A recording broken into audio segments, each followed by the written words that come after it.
है तो देवासदेव महादेव भगवान शंकर और मां भगवती का पार्वती का जब विवाह कार्यक्रम प्रारंभ होने लगा तो प्रारंभ में ही मुनियों ने कहा कि हे भोले बाबा और मां भगवती पार्वती आप दोनों मिलकर गणेश पूजन कीजिए। तो यहाँ कई लोग शंका क्या करते हैं कि महाराज जी गणेश जी तो शंकर पार्वती के बेटा थे और बाप का विवाह हो रहा है, बाप के विवाह में बेटा का पूजा, ये कैसे? महाराज मुख्य रूप से कहना ये है कि देखो गणेश कोई व्यक्ति का नाम नहीं है, गणेश कोई व्यक्ति का नाम नहीं, कोई देवता का नाम नहीं है, एक पद का नाम है गणेश। समझना बात को, गणेश एक पद का नाम है। जैसे प्रधानमंत्री, मुख्यमंत्री, उस पद पर जो भी बैठेगा उसको प्रधानमंत्री ही कहेंगे, मुख्यमंत्री ही कहेंगे। उसी तरह इंद्र है, मनु है, इत्यादि इत्यादि जो पद है, इस पद विशेष का नाम है, न कि व्यक्ति विशेष का नाम है। उसी तरह गणेश भी एक पद का नाम है, किसी व्यक्ति का नाम नहीं है बंधु। उस पद पर जो भी बैठता है वो अग्रपूज्य होता है, वह सर्वप्रथम उसकी पूजा की जाती है। अनेक अलग अलग कल्पों में अलग अलग गणेशों की प्रतिष्ठा की गई है। और जो देवादिदेव महादेव भगवान शंकर और मां भगवती पार्वती के पुत्र गणेश हैं, उनका नाम है गजानन।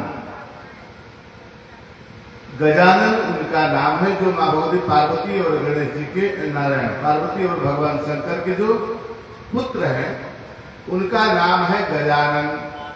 अब कई कल्पों में अलग अलग गणेशों की चर्चा की गई है महाराज।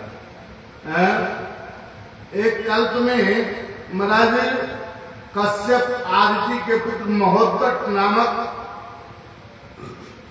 गणेश पद पर प्रतिष्ठित था। एक कल्प में शिव पार्वती के पुत्र मयूरस को गणपति होना वर्णित है। अलग अलग कल्पों में एक लिंग पुराण में महाराज तंडी नामक ब्रह्मर्षि को एक बार गणेश बनाया गया था। लिंग पुराण के अनुसार तंडी नाम का एक महर्षि थे, महात्मा थे, उनको गणेश पद पर प्रतिष्ठित किया गया था। उसी तरह एक बार धर्मा नाम का गणेश पद पर वर्णन आता है। गणेश हिरणाक्ष के पुत्र गणपति बने हैं महाराज। ऐसे ऐसे स्कंद पुराण में शिखंडी का भी वर्णन आता है कि वो अभी एक बार गणपति बना था। तो मेरे कहने का तात्पर्य ये है कि गणपति गणेश कोई व्यक्ति का नाम नहीं है, वो एक पद का नाम है। जैसे मनु, इंद्र, जैसे मुख्यमंत्री, प्रधानमंत्री, उस कुर्सी पर जो भी बैठेगा ना उसको प्रधानमंत्री ही कहेंगे।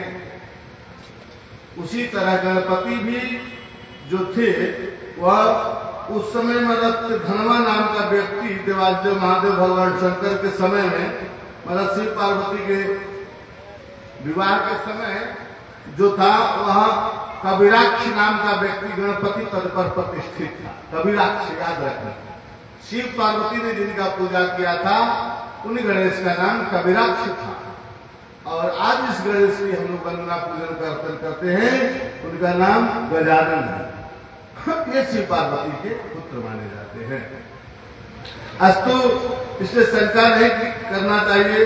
तो स्वामी जी ने भी लिख दिया है कि यह सुन संशय करे क्योंकि सुर अनाद जिए जान, देवता अनाद होते हैं, इसलिए श्रवण करके कि गणपति की पूजा देवासदेव महादेव भगवान शंकर और मां भवानी ने किया, ये सुनकर कोई आश्चर्य नहीं करना चाहिए। क्योंकि देवता अनादि होते, पद अनादि होता है, क्या उस व्यक्ति उस पद पर जो भी व्यक्ति बैठ जाए। इस प्रकार से देवासदेव महादेव भगवान शंकर का बड़ा मंगलमय महाराज दो दिव्य महाराज इस मंडप में बड़ा सुंदर आसन लगाया गया। मां भगवती पार्वती और देवासदेव महादेव भगवान शंकर एक दूसरे पर आरूढ़ हुए बैठे। महाराज और मुनियों की आज्ञानुसार, महात्माओं के आज्ञानुसार, जो पंडित वैदिक थे लोग, उन लोगों की आज्ञानुसार वैवाहिक कार्यक्रम बड़ा सुंदर ढंग से वेद रीति से महाराज प्रारंभ हुआ। जस विवाह के विधि सुत बरनी महामुनिसो सब सुत करनी। महाराज जैसा जैसा वेदों ने बताया है वैवाहिक कार्यक्रम में, जो संस्कार बताए हैं हमारे वेद पुरुष, उन समस्त संस्कारों को मुनियों ने माँ भगवती पार्वती और देवाधिदेव महादेव भगवान शंकर से कराया। अंततः गई गिरीश कुश कन्या पानी, भवहि समर्पी जानी भवानी। देवाधिदेव महादेव भगवान शंकर के हाथ में राजा हिमांचल अपनी बेटी पार्वती का हाथ थमाते, माने कन्यादान करते। बड़ा सुंदर और मार्मिक। महाराज उसी समय देवाधिदेव महादेव भगवान शंकर ने मां भगवती पार्वती को अपनी अर्धांगिनी समझ करके सहर्ष पानी ग्रहण स्वीकार किया। यह देख करके समस्त देवी देवतागण बड़ा प्रसन्न चित्त से जय जयकार करने लगे। महाराज हरिद्र जाकर भयो विवाह। महाराज यहाँ देवाधिदेव महादेव भगवान शंकर और माँ भगवती पार्वती का बड़ा दिव्य स्तुति किया देवताओं ने। महाराज इस प्रकार से विवाह हुआ। कन्या विदा के समय आप सब जानते हैं कितना महाराज करुण प्रसंग हो जाता है। और बड़ा सुंदर एक उपदेश मां मैना ने अपनी बेटी को दिया। कन्या विदा करते समय प्रसंग तो करुण होता है, मगर मां मैना ने अपनी बेटी को भेजते भेजते ससुराल भेजते भेजते एक उपदेश बड़ा सुंदर दिया, जो हम सब के लिए अनुकरणीय है। मां मैना ने अपनी बेटी को समझाया, बेटी करहु सदा शंकर पद पूजा, नारी धर्म पति देवे न दूजा। मां मैना ने अपनी बेटी पार्वती को बड़ा सुंदर उपदेश दिया, बेटी अब तो तुम पराई हो, ससुराल को जा रही हो, मगर देखना वहां मेरी बेइज्जती मत करा देना। क्या करूंगी मां? मैना ने कहा, करूं सदा शंकर पर पूजा, नित्य निरंतर देवाधिदेव महादेव भगवान शंकर की पूजा करना।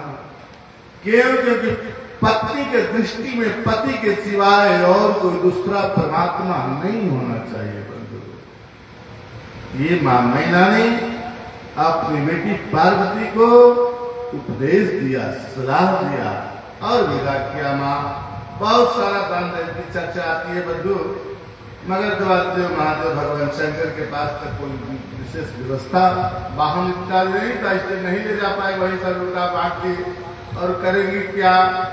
अब देवाधिदेव महादेव भगवान शंकर मां भगवती पार्वती को लेकर के अपने दिव्य कैलाश को पहुंचे।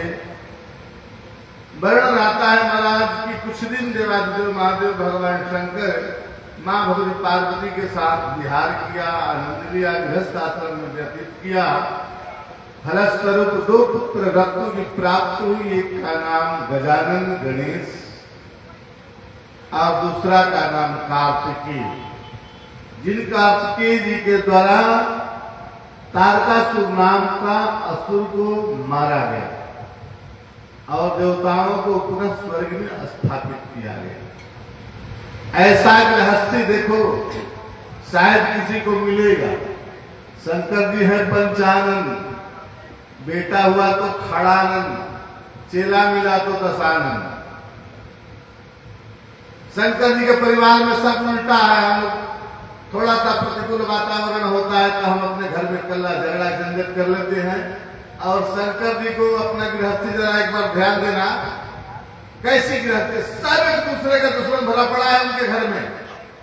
शंकर जी के गले में है सांप, सर्प है, अगर उनका बेटा कार्तिकेय का वाहन है मोर। मोर और सांप का जन्मजात दुश्मनी रहता है। है? एक पत्नी पार्वती का वाहन है सिंह, बाघ, और शंकर जी का वाहन है बैल।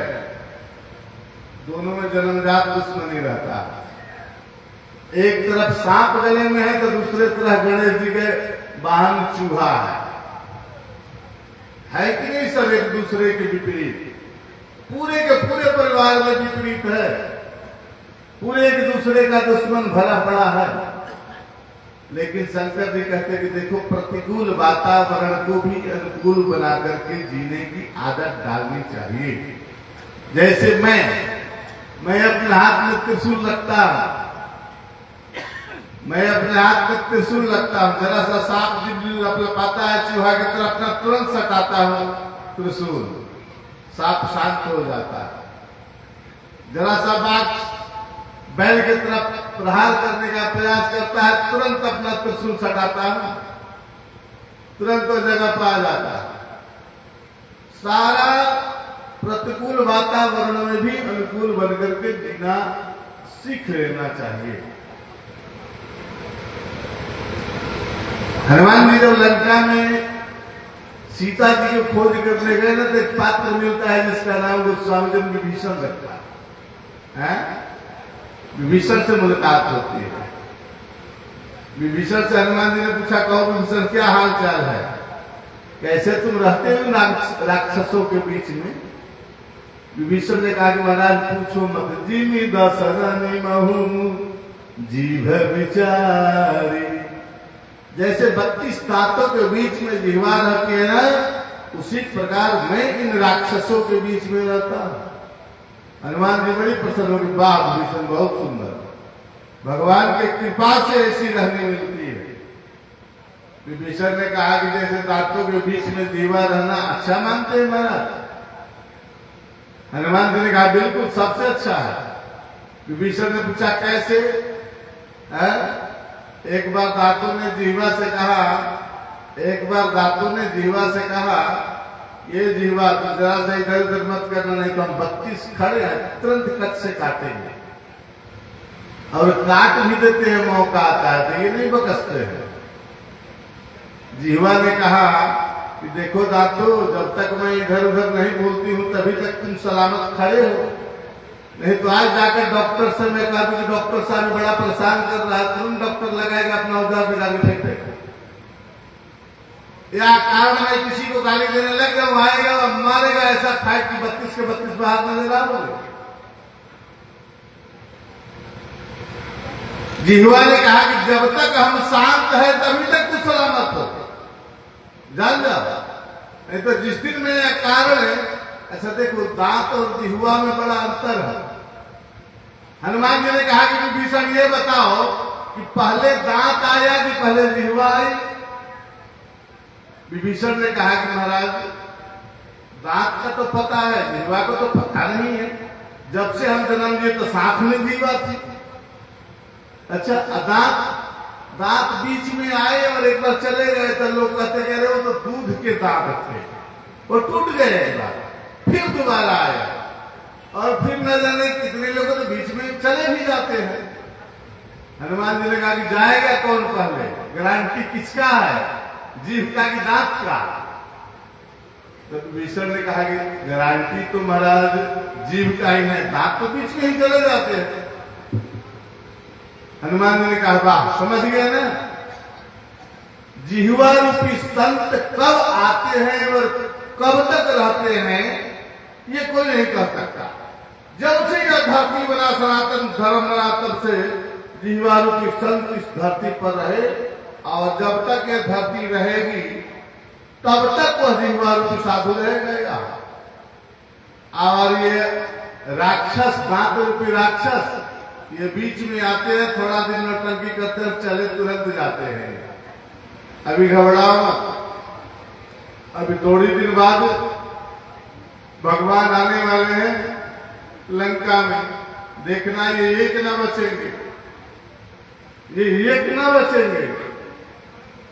अच्छा देखो, जिह्वा प्रत्येक प्रकृति ने हमारे प्रत्येक अंग को बनाने में अस्थियों का मैंने व्यवस्था किया है, हड्डी जोड़ा है, मगर जिह्वा ही एक अंग है जिसको हड्डी नहीं लगाया है, प्रकृति नहीं।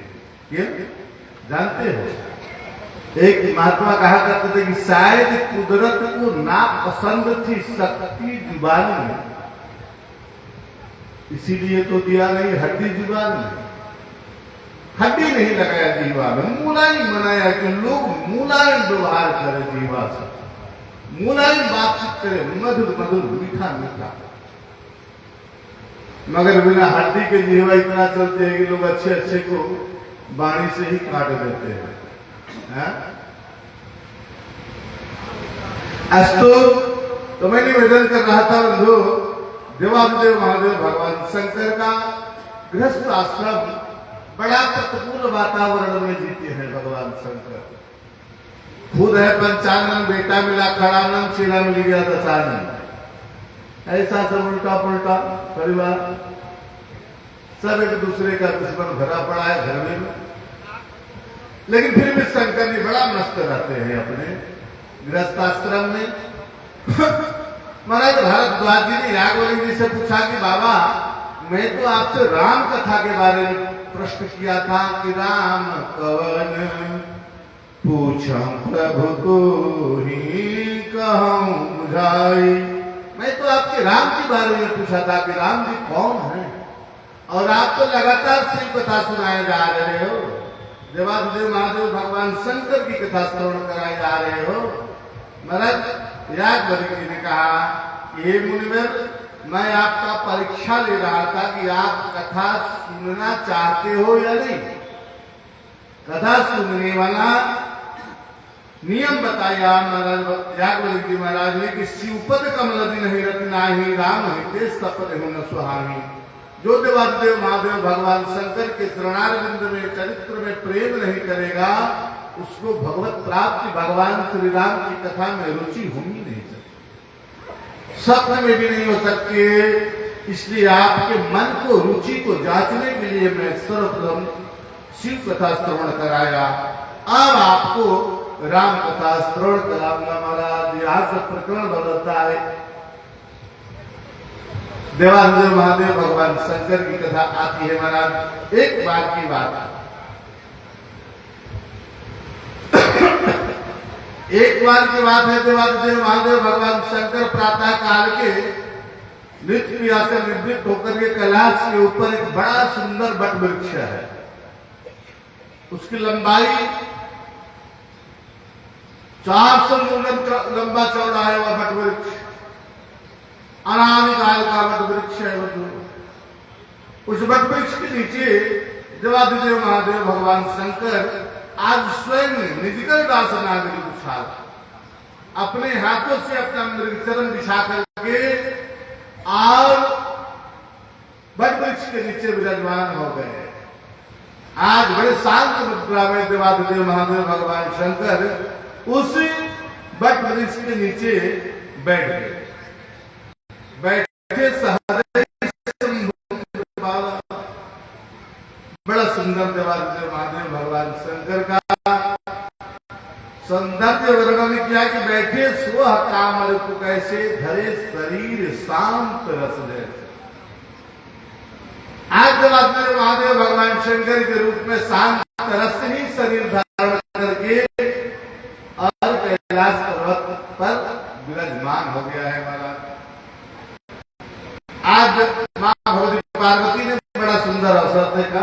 क्या देवादिदेव महादेव बड़ा प्रसन्न है, आनंदित है। आज चलो तो सब बात करते हैं। मां भगवती पार्वती आई, चरणों में प्रार्थना किया, मांग किया। मां भगवती और पहले प्रशंसा किया कि प्रभु जो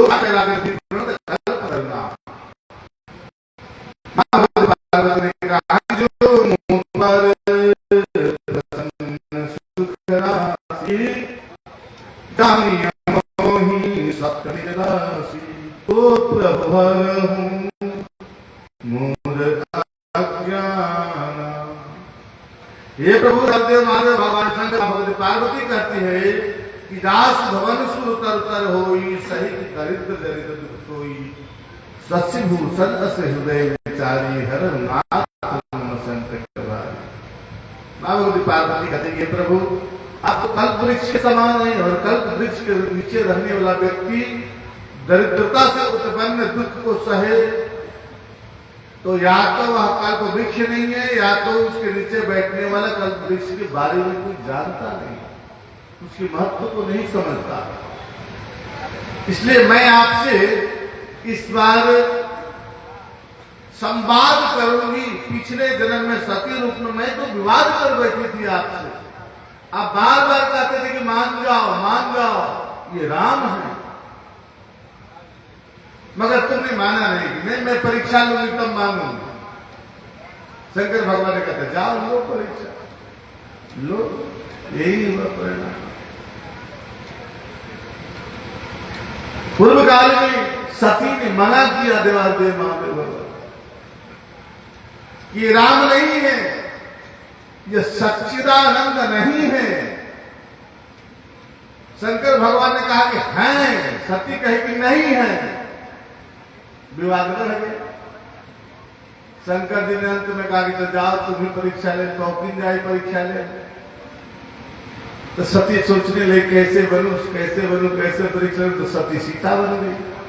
सती सीता बन गई, परीक्षा लेने गई। सीता बनने का परिणाम देखना, पूरा जन्म वियोग, पति का परित्याग का दुख सहना पड़ा, फिर मरना पड़ा, फिर जन्मना पड़ा, फिर तपस्या करना। अब पुनः वही पुनर्याद आया माँ भगवती पार्वती को कि बाबा पिछले जन्म में मैंने आपसे तो विवाद कर बैठा था, संवाद अब करूंगा, अब आप जो कहोगे वही मानूंगी। अब विश्वास हुआ माँ भगवती पार्वती देवादिदेव महादेव भगवान शंकर पर। और यही रामायण हमें एक दिन बताया था कि माँ भगवती पार्वती के द्वारा पूछा गया प्रश्न और देवादिदेव महादेव भगवान शंकर के द्वारा दिया गया जवाब ही रामचरितमानस है। और क्या है रामायण में क्या लिखा है? माँ भगवती प्रश्न करती गई, देवादेव महादेव भगवान शंकर जवाब देते गए, रामायण बन गई। उसको तो बाद में किसी ने तुलसीदास जी वगैरह ने जो भी लिखा हो, लिखा तो बाद में। ये तो सर्वप्रथम देवादिदेव महादेव भगवान शंकर ने अपनी पत्नी पार्वती को कथा सुनाया था। मैं एक बार सुनाया भी था कि पार्वती क्या नारद जी गए, नारद जी दोनों में झगड़ा लगवा दिए, नारद जी से चले गए। शंकर जी आए तो पार्वती रुस गई, क्या बात है, खाना पीना कुछ नहीं। पार्वती ने पूछा ये मुंडमाल क्यों है? भगवान शंकर ने कहा कि तुम जब जब मरती हो तेरा मुंड काट के मैं अपने गले में हाथ धारण करता हूं, वही मुंडमाल है। पार्वती ने कहा मैं मरती हूं, तुम नहीं मरते हो, ऐसा क्यों? मैं इतने बार मर गई, तुम जैसे का तैसे पड़े हो। शंकर भगवान ने कहा कि देवी मुझे मरना नहीं होता, क्यों? क्योंकि मैं अमर कथा जानता हूं, मैं अमर कथा सुना हूं, अमर कथा जानता हूं, इसलिए मुझे मरना नहीं होता। तब पार्वती ने कहा अमर कथा हमें भी सुना दो। आज उसी अमर कथा का पुनः एक बार प्रारंभ प्रश्न हो रहा है मां भगवती पार्वती के तरफ से कैलाश पर्वत पर। यस्यांके चरघाति भूधर सुता देवा पगा मस्तके भाले बाल ध्रुव गले चकरलम ये सोर श्री व्याला सोयम भूति विभूषण सुरवर सर्वाधिक सर्वदा सर्व सर्वगत शिव शशि निभ श्री शंकर पातु प्रभु शंकर भगवान की। देवादिदेव महादेव भगवान शंकर के चरणों में मां भगवती पार्वती ने वंदन किया और पार्वती ने कहा कि मैं आपसे कुछ प्रश्न पूछना चाहती हूं, मैं आपसे कुछ संवाद करना चाहती हूं। भगवान शिव ने आदेश दिया, देवी सहर्ष पूछो, प्रसन्नता पूर्वक पूछो, क्या पूछना चाहती है? मां भगवती पार्वती ने प्रश्न पूछना प्रारंभ किया। प्रथम सुकारण कहूं भवानी, पहला प्रश्न किया हे देवादेव महादेव, सबसे पहले आप बताइए कि जो सबका बाप है, प्रश्न को जरा ध्यान से सुनना। प्रथम से कारण कहूं महाराज, बखानी देवादेव महादेव भगवान शंकर से मां पार्वती ने सबसे पहले बार पूछा। पहला प्रश्न, यहाँ 8 प्रश्न किया है मां भगवती पार्वती ने मुख्य रूप से। ऐसे तो 16 प्रश्न है, मगर मुख्य रूप से 8 प्रश्न है, जिस पर पूरा रामायण निर्मित है, बना हुआ। उसी 8 प्रश्न के जवाब ही यहाँ रामचरितमानस है और कुछ नहीं है। रामचरितमानस क्या है? वही 8 प्रश्नों के जवाब में ही देवादेव महादेव भगवान शंकर ने पूरा रामायण सुनाया। उसमें से सबसे पहला प्रश्न है मां भगवती पार्वती का कि प्रथम सुकारण कहूं विचारी, निर्गुण ब्रह्म सगुण बपुधारी। आज तक यह प्रश्न संसार में बना ही बना रह गया, जबकि प्रथम जो बात जो पूछा था उसको जवाब सटीक मिल गया और वो समझ भी गया कि सही जवाब मुझे मिल गया, मैं संतुष्ट हूं जवाब से। लेकिन आज के कुतर्कियों अधर्मियों को यह जवाब सवाल ही बना रह गया। मां भगवती पार्वती ने पूछा कि प्रथम सुकारण कहूं विचारी, निर्गुण ब्रह्म सगुण बपुधारी। सबसे पहला प्रश्न है कि भगवान जिसको हम लोग निर्गुण, निराकार, निर्विकार इत्यादि कहा करते हैं, वह सगुण साकार क्यों बना, कब बना और कैसे बना? कितना सुंदर प्रश्न है। पार्वती ने देवादेव महादेव भगवान शंकर से पूछा कि जो निर्गुण निराकार ब्रह्म है, वह सगुण साकार कब, क्यों और कैसे बना? महाराज सबसे पहले ये बताइए। लोगों को आज तक यही नहीं समझ में आता है कि भगवान निर्गुण है कि भगवान सगुण है, इसी पर विश्वास नहीं पड़ता है। पहला प्रश्न है कि जो निराकार है वह साकार कैसे बना? पहले प्रश्न समझ लो, बाद में उत्तर बताएंगे धीरे धीरे, सभी प्रश्नों का उत्तर बताते जाएंगे। पहला प्रश्न है कि निर्गुण सगुण कब, कैसे और कहां होगा महाराज? दूसरा प्रश्न पूछा, पुण्य प्रभु कहां हूं राम अवतार। भगवान अवतार क्यों लेते हैं, कब लेते हैं और कैसे लेते हैं? अवतार क्यों लेते हैं भगवान? भगवान का अवतार कब, क्यों और कैसे होता है? इस प्रश्न का जवाब सुनना। एक बार की बात है, एक भक्त भगवान से प्रार्थना किया गया, प्रभु आप कितने ऊंचे रहते हो, जानते हो सब भगवान के वैकुंठ, सत्य, स्वर्ग इत्यादि सब ऊपर के लोग हैं। तो एक भक्त ने भगवान से कहा कि प्रभु आप कितने ऊपर रहते हो, क्या हम पहुंच नहीं पाते? तो भगवान ने कहा कि तो जहां हो तहां बने रहो, मैं क्या करूं जब नहीं पहुंच पाते हो तो? मेरे पास आने के लिए सीढ़ियां लगी हुई है, सीढ़ी से चढ़ करके आ जाओ। योग जब तप तपस्या दान धर्म दया इत्यादि ये सब सीढ़ियां हैं, इन सीढ़ियों पर चढ़ करके मेरे पास आ जाओ तो हमारे लोक में आ जाओगे। भगवान ने कहा, तो भक्त ने कहा कि हम इतना कर ही नहीं पाते हैं जितना आप सीढ़ी लगाए हो। तो भगवान ने कहा कि तो पड़े रहे हो। एक भक्त ने कहा कि देखो बाबा, देखो प्रभु, हे भगवान, हम बूढ़े हो गए हैं, हमारे कमर में दर्द, घुटनों में दर्द, हम सीढ़ियां चढ़ नहीं पाते हैं।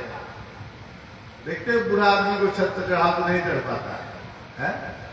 तो वही भक्त निवेदन करने लगा भगवान से कि हे प्रभु, मैं बूढ़ा हो चुका हूं, मेरे घुटनों में दर्द रहता है, कमर में दर्द रहता है, मैं सीढ़ियां चढ़ नहीं पाता हूं तो ताकि आपके पास आ पाऊं। भगवान ने कहा कि तो वहीं पड़े रहो, जहां हो तहां बने रहो। भक्त ने कहा नहीं प्रभु मैं आपसे मिलना चाहता। तो भगवान ने कहा कि कैसे मिलोगे?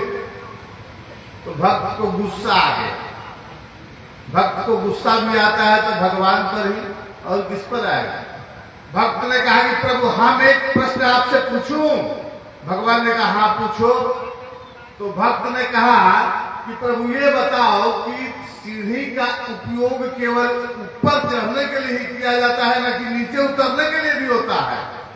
प्रेम से बोलो सदगुरुदेव भगवान की, श्री स्वामी महाराज